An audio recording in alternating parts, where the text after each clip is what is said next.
So I bought onion when I was about 12 with some birthday money I got from my parents and my grandparents.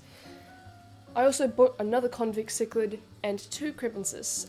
When I got home, I put 2 loaches and a pleco from the other tank in it. Everything was going okay, apart from the sometimes aggression, until I went onto a snow trip.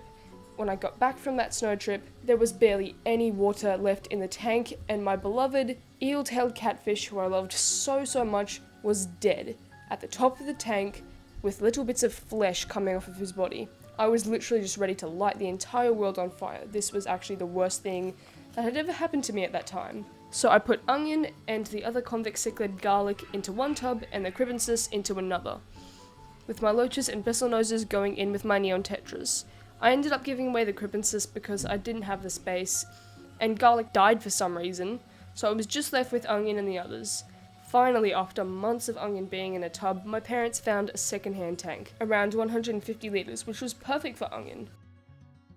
Yeah, it leaked. So there were a couple more months of onion on the floor in that 80-litre tank, until I figured out I could just re-silicone the tank. So I did, with the wrong silicone. So I went to the store and bought some proper aquarium silicone and passed the leak test, everything was fine.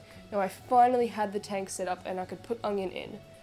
I put another pleco in, which wasn't the original pleco because I was breeding her, and onion just attacked him and chased him, and usually I'll let my fish fight it out for a few days, but after 2 days of fighting, onion had cuts on him from the bristlenose stabbing him, and I needed to take him out because there were other fish that needed the tank as well.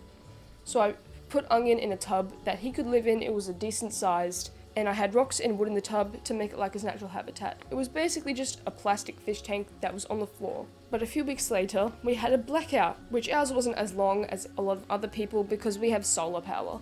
Eventually, the power went out for us as well at about midnight. And as soon as the power came back on, it smelled like plastic was burning. I searched everywhere around my room and I couldn't see anything, so I just went back into bed. And as soon as I got under the covers, Onion's tank lit up and there was a massive explosion. It sounded like really loud bubbles, and then the whole explosion just lasted about 5 seconds. When I checked on him, the water was grey and there was ash on the top of the tank. And holy shit, he was still alive. I pulled out all the electric things out of the tank and did an 80% water change, then went back to bed. The whole night I was panicking that Onion wouldn't make it, and I was just constantly going back and checking on him. But of course, he's Onion, and Onion survives everything. He literally looked like nothing had happened to him. Thankfully, I had extra supplies for the tank, so he didn't have to go without a heater or a filter. It turns out the heater had blown a hole in itself, and the filter I still haven't used since, just in case. Then, probably a month later, my dad decided to give me his big corner tank, which I suspected would leak because it had obviously been rubbing against the boot in our car.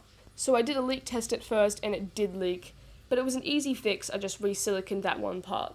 I set up the tank very soon and put Onion in it, and it was fine for a very long time, for probably a month, and then the leak started happening again, but at the back of the tank.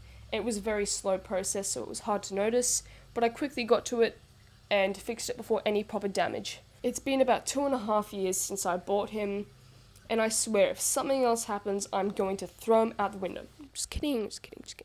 Thank you guys for watching. Please consider liking and subscribing if you haven't already, and be sure to ask any questions about my fish or just fish in general, and I'll see you guys in the next video.